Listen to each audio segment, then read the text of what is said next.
ना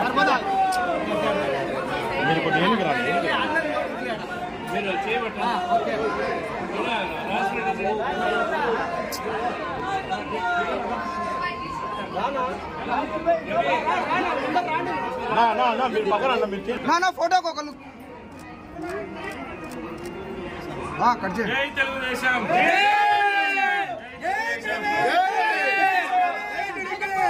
ఈరోజు పొద్దుటూరు పట్టణంలో రామేశ్వరం ప్రాంతానికి సంబంధించి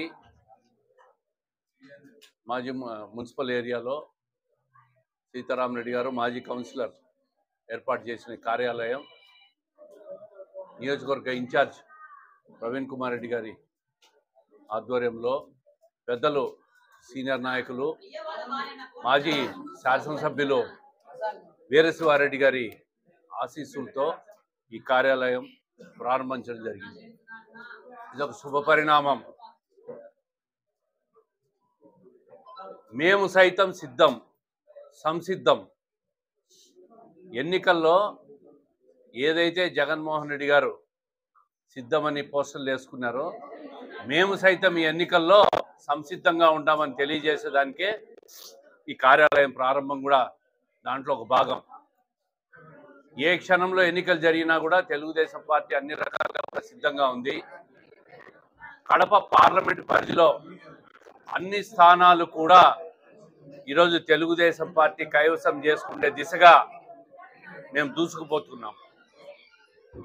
ముఖ్యంగా ఈ జిల్లాలో ఎక్కడ చూసినా కూడా ముఖ్యమంత్రి గారు నా సొంత జిల్లా, ఈ సొంత జిల్లాకు గతంలో రాజశేఖర రెడ్డి గారు మా తండ్రి గారి పేరు చెప్పుకొని ఆయన ఏదో చేశాడు అంతకంటే బాగు చేస్తానని చెప్పి ఆశలు అబద్ధాల మాటలు అన్నీ చెప్పి ఈరోజు తన తండ్రి చేసిన దాంట్లో 5% కూడా చేయలేక విఫలమైన ముఖ్యమంత్రిన కడప జిల్లా ప్రజలను పూర్తిగా మోసం చేసినాడు. తన అబద్ధాలతో ముఖ్యమంత్రి కావాలనే కాంక్షతో ఎన్ని అబద్ధాలైనా చెప్పి సీట్లో కూర్చోవాలా, సీట్లో కూర్చొని రాజకీయ వ్యాపారం చేయాలని చెప్పి ముఖ్యమంత్రి గారి ఆకాంక్ష అయితే నెరవేరింది, కానీ కడప ప్రజల ఆకాంక్ష నెరవేరలా. కడప ప్రజలను అన్ని రకాలుగా కూడా మోసం చేసినాడు. ఈరోజు యువతలో ఒక నిరుత్సాహం, చదువుకున్న యువతంతా కూడా ఉద్యోగాలు రాక చాలా తీవ్రమైన నిరాశ, నిస్పృహ, ఆవేదన, ఆవేశంతో కూడుకొని ఉన్నారు. మహిళల్లో ఒక ఆవేదన, నిత్యావసర సరుకులన్నీ పెరిగిపోయినాయి, గ్యాస్ ధరలు పెరిగిపోయినాయి, కరెంటు ధరలు పెరిగిపోయినాయి, ఇండ్లు జరగడం లేదు. లబ్ధిదారులు ఏదైతే ముఖ్యమంత్రి గారు చెప్పారో ఎన్నికల హామీలో ఆ లబ్ధిదారులను పూర్తిగా కోత వేసేసినారు. గతంలో వచ్చే పెన్షన్దారులందరికీ పెన్షన్ రావడం లేదని చెప్పి కుటుంబాన్ని పోషించే మహిళల్లో ఒక ఆందోళన, ఇంకా రైతుల్లో నిరాశ, వాళ్ళలో ఆవేదన చెప్పనక్కర్లే.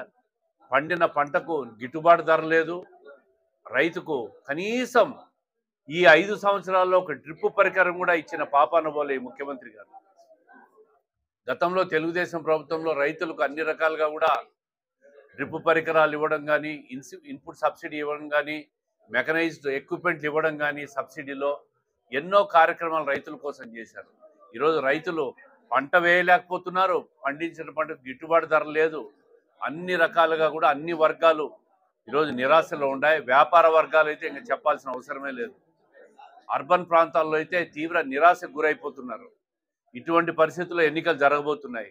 మరి ముఖ్యమంత్రి గారు తట్టాబొట్ట సర్దుకొని పోయడానికి సిద్ధమని చెప్పాడో, దేనికి సిద్ధమని చెప్పాడో మరి ఆయన క్లారిటీ ఇవ్వాలి. మేమైతే తెలుగుదేశం పార్టీ ఎన్నికలు ఎప్పుడు జరిగినా కూడా సంసిద్ధంగా ఉండాం. కడప పార్లమెంట్ పరిధిలో 7 స్థానాలు కూడా కైవసం చేసుకునే దిశగా ఉండాం.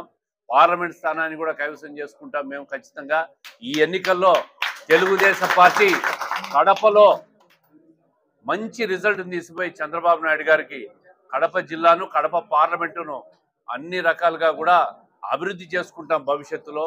అదేవిధంగా పార్టీని వీడిన సీనియర్ నాయకులు, పాత వాళ్ళు, చాలామంది కార్యకర్తలు అందరూ పార్టీకి తిరిగి రావాలా, అందరూ పార్టీలోకి రావాలా.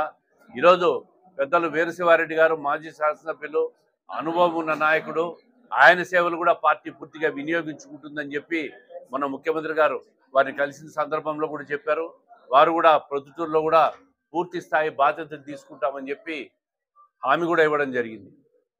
అట్లా పెద్దల సేవలన్నీ కూడా తెలుగుదేశం పార్టీ ఈరోజు అన్ని రకాలుగా కూడా తీసుకుంటాం.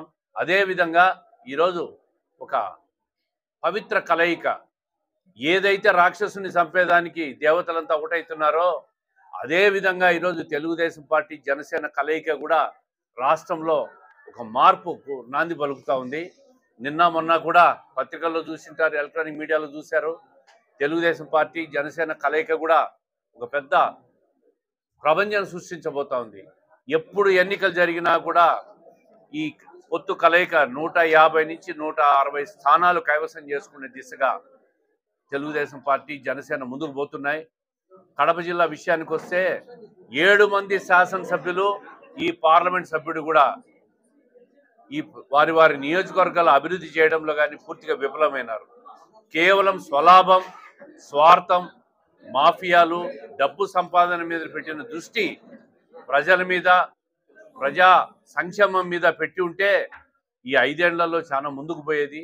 ఎన్నో ఆశలతో 7 మంది శాసనసభ్యులను, పార్లమెంట్ సభ్యులను ఎన్నుకున్నారు. ఈ పార్లమెంట్ సభ్యుడైతే 2 సంవత్సరాల నుంచి కూడా హత్యా నేరం కింద ప్రజలకే కనపడకుండా పోయినాడు అవినాష్ రెడ్డి గారు. ఆయన ఎక్కడున్నాడో కడప నియోజకవర్గ ప్రజలకు ఎవరికి తెలియదు. ఇంకా ఈ శాసనసభ్యుల మాటకు వస్తే వీళ్ళు పూర్తిగా అవినీతిమయం, ఇసుక మాఫియా, మట్టి మాఫియా, భూ మాఫియా, లిక్కర్ మాఫియా, చివరకు పక్క రాష్ట్రాల్లో తక్కువ ధరకు దొరికే డీజిల్ను కూడా ఈ రాష్ట్రాలకు తెచ్చి విక్రయించి డీజిల్ మాఫియాకు కూడా ఒడిగట్టిన ఎమ్మెల్యేలను కూడా చూస్తూ ఉన్నాం. ఇటువంటి వాళ్ళక ఓటేసేది మీరు అని చెప్పి మేము ప్రజలను అడుగుతున్నాం. వాళ్ళు చేసిన అవినీతిని ఎంటగడతాం, ప్రజల్లోకి పోతాం. మేము కూడా సంసిద్ధంగా ఉన్నాం. మాకు ఒక అవకాశం ఇవ్వండి, తెలుగుదేశం పార్టీకి ఒక అవకాశం ఇవ్వండి. కడప జిల్లాలో 4 పర్యాయాలుగా తెలుగుదేశం పార్టీ అభ్యర్థులు ఓడిపోతున్నారు. మరి కాంగ్రెస్ కానీ వైఎస్ఆర్ కాంగ్రెస్ ఎమ్మెల్యేలు గెలిచి వాళ్ళు సాధించింది ఏందని చెప్పి మేము ప్రజలకు వివరిస్తాం. వాళ్ళు ఏమీ చేయలేదు. ఈసారి తెలుగుదేశం పార్టీకి ఒక అవకాశం ఇవ్వమని చెప్పి మేమంతా కూడా ప్రజలను అడుగుతాం. తప్పకుండా ప్రజలు కూడా మాకు అన్ని రకాలుగా కూడా ఓట్లు వేసేదానికి సిద్ధంగా ఉండాలని చెప్పి ఈ సందర్భంగా తెలియజేస్తాం.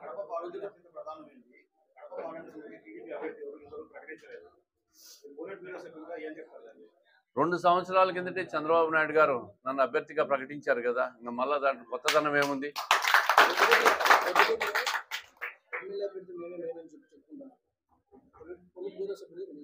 నాకు తెలిసి మీరు ఎప్పుడు జైలుకి పోయింది?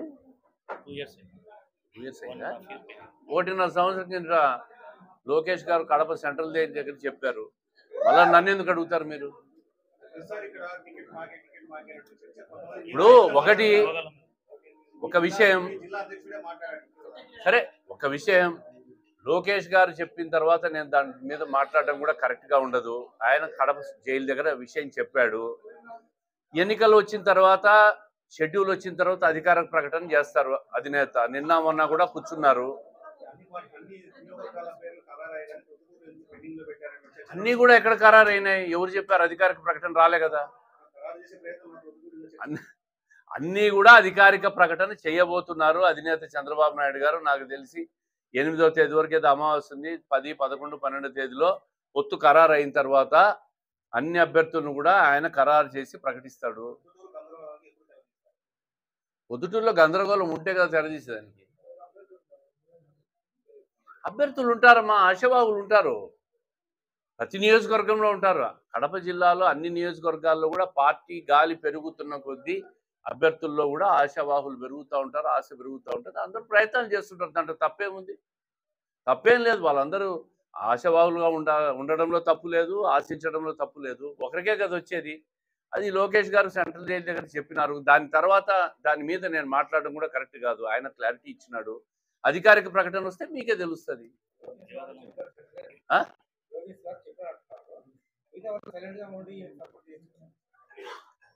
అధికారిక ప్రకటన వచ్చినాక అందరూ పార్టీ లైన్లో పనిచేసే వాళ్ళే, ఎవరు పార్టీని వదిలిపోయే వాళ్ళు లేరు. నేను ఒకటే చెప్తా ఉండా, 40 సంవత్సరాల నుంచి కూడా వైఎస్ కుటుంబం, రాజశేఖర రెడ్డి గారు కానీ, వివేకానంద రెడ్డి గారు కానీ, జగన్మోహన్ రెడ్డి గారు కానీ, ఇప్పుడు అవినాష్ రెడ్డి గారు కానీ వాళ్ళని ఎన్నుకుంటా ఉన్నారు. వాళ్ళు 40 సంవత్సరాల్లో కేంద్ర ప్రభుత్వం నుంచి ఎంపీలుగా గెలిచి ఈ నియోజకవర్గానికి రాజశేఖర రెడ్డి గారిని తీసేయండి, ఆయన ముఖ్యమంత్రిగా ఉన్నారని తీసేయండి. ఆ తర్వాత ఉన్న ఎంపీలు ముఖ్యంగా అవినాష్ రెడ్డి 10 సంవత్సరాల నుంచి ఎంపీగా ఉన్నాడు. ఈ పార్లమెంట్ నియోజకవర్గానికి ఆయన ఏం చేశాడు, కేంద్రం నుంచి ఏం తెచ్చాడు, ఇది ముఖ్యమైన అజెండా. ఉన్న కడప బెంగళూరు రైల్వే లైన్ కూడా క్యాన్సల్ చేసి దాన్ని రద్దు చేసిన ఘనత ఈ అవినాష్ రెడ్డి గారు. ఎక్కడైనా శాంక్షన్ చేసింది ఉన్నది నడిపించుకొని కొత్త రైల్వేలు అని అడుగుతారు, కానీ ఉన్నది ఓడగొట్టుకొని మళ్ళా కొత్తది తెచ్చుకుంటారు ఎవరైనా. ఈ అవినాష్ రెడ్డి గారు ఏం చెప్పారు? పొద్దుటూరులో పాల కేంద్రం తెరిపిస్తామన్నారు, చెన్నూరు దగ్గర చక్కెర ఫ్యాక్టరీ తెరిపిస్తా అన్నారు, స్టీల్ ఫ్యాక్టరీ కట్టేస్తామని చెప్పినారు, ఎన్నో కార్యక్రమాలని చెప్పినారు. ముఖ్యమైన స్టీల్ ప్లాంట్ అవినాష్ రెడ్డి గారు ఏం చేశారని చెప్పి నేను అడుగుతా ఉంటా. ఏ రోజైనా ఆ దిశగా ఆయన ఆలోచన చేశాడా? పార్లమెంట్లో ఒక్కరోజైనా స్టీల్ ఫ్యాక్టరీ గురించి మాట్లాడా? దాన్ని నిధులిమ్మని అడిగాడా? ఈరోజు స్పెషల్ స్టేటస్ కింద మాట్లాడా? ఏం చెప్పాడు జగన్మోహన్ రెడ్డి గారు? స్పెషల్ స్టేటస్ కోసం మా ఎంపీలంతా రాజీనామా చేస్తున్నారు. మరి చేశాడా? ఈరోజు ఒక హత్యా నేరం కింద ఆరోపణలతో తలమునకలై ఆ కేసును దాంట్లో బయటపడేదానికి ఆయన టైం అంతా వెచ్చించి కడప ప్రజలు కనపడకుండా తిరుగుతున్నాడే. ఎందుకు ఆయన ఎన్నుకున్నారు 2 సార్లు? దేనికి ఓట్లేశారని చెప్పి ప్రజలందరూ ఆలోచిస్తూ ఉన్నారు. అందుకే నేను కడప ప్రజలకు కూడా రేపు విజ్ఞప్తి చేయబోతా ఉన్నా. ఈ నియోజకవర్గ పార్లమెంట్ పరిధిలో కూడా ఒక్కసారి మార్పుకు అవకాశం ఇవ్వండి, ఒక్కసారి మాకు అవకాశం ఇవ్వండి. మేము కడపకు పార్లమెంట్ సభ్యుడిగా ఎన్నికైతే వాళ్ళు చేసిన దాంట్లో ఇంకా అద్భుతంగా మేము చేయగలం. పార్లమెంట్లో కడప నియోజకవర్గ సమస్యల గురించి ప్రస్తావించగలం. కేంద్ర ప్రభుత్వం నుంచి నిధులు రాబట్టేదానికి ప్రతిరోజు ప్రయత్నం చేస్తాము. స్టీల్ ఫ్యాక్టరీ కోసం కూడా కేంద్ర ప్రభుత్వాన్ని ఒప్పించే ప్రయత్నం కూడా చేస్తాం. భవిష్యత్తులో మా రాష్ట్రంలో ఎంపీలు అవసరం ఉంటే తప్పకుండా వాళ్ళు కూడా దిగొస్తారు. రైల్వే లైన్లు రావాలా, నేషనల్ హైవేలు రావాలా, కేంద్ర ప్రభుత్వ ఆధీనంలో ఉండే సంస్థలన్నీ పక్క జిల్లాలకు పోతున్నాయి. అనంతపురం, చిత్తూరు, నెల్లూరు, కర్నూలు పోతున్నాయి తప్ప కేంద్ర ప్రభుత్వ ఆధీనంలో ఉన్న కడపకి ఎందుకు రాలేదు? మొన్న జరిగిన నేషనల్ ఇన్స్టిట్యూట్ ఆఫ్ మన అనంతపురంలో జరిగిన పెద్ద డిఫెన్స్ అకాడమీది, జ్యుడిషియల్ అకాడమీ కార్యాలయాలన్నీ కూడా పాలసముద్రం దగ్గర ఏర్పాటు చేశారు. కడపలో ఎయిర్పోర్ట్ ఉంది, రైల్వే లైన్లు ఉన్నాయి, నేషనల్ హైవేలు ఉన్నాయి. కడపలో ఏర్పాటుకు వీళ్ళు ఎందుకు అడగలేదు అని చెప్పి నేను అడుగుతా ఉన్నాను. కడపలో ఏర్పాటు అయితే ప్రత్యక్షంగా పరోక్షంగా ఎన్నో రకాల మంది బతికేవాళ్ళు కదా దాని మీద. దానికోసం ఈ అవినాష్ రెడ్డి గారు ఏమన్నా అడిగాడా, ఒక లెటర్ రాశాడా, ఏ కార్యక్రమం అన్నా చేశాడని చెప్పి అడుగుతా ఉండా. ఇటువంటి వ్యక్తికి ఓట్లేసి 2 పర్యాయాలు పులివెందలకు పరిమితమైనాడు, అవినీతికి పరిమితమైనాడు, హత్యారోపణలకు పరిమితమైనాడు తప్ప నియోజకవర్గానికి చేసింది ఏమీ లేదు. అందుకే మాకు ఒక అవకాశం ఇవ్వండి ఈ పార్లమెంట్ సభ్యుడిగా ఎన్నిక అయ్యేదానికి అని చెప్పి మేము ప్రజల్లోకి పోతాం.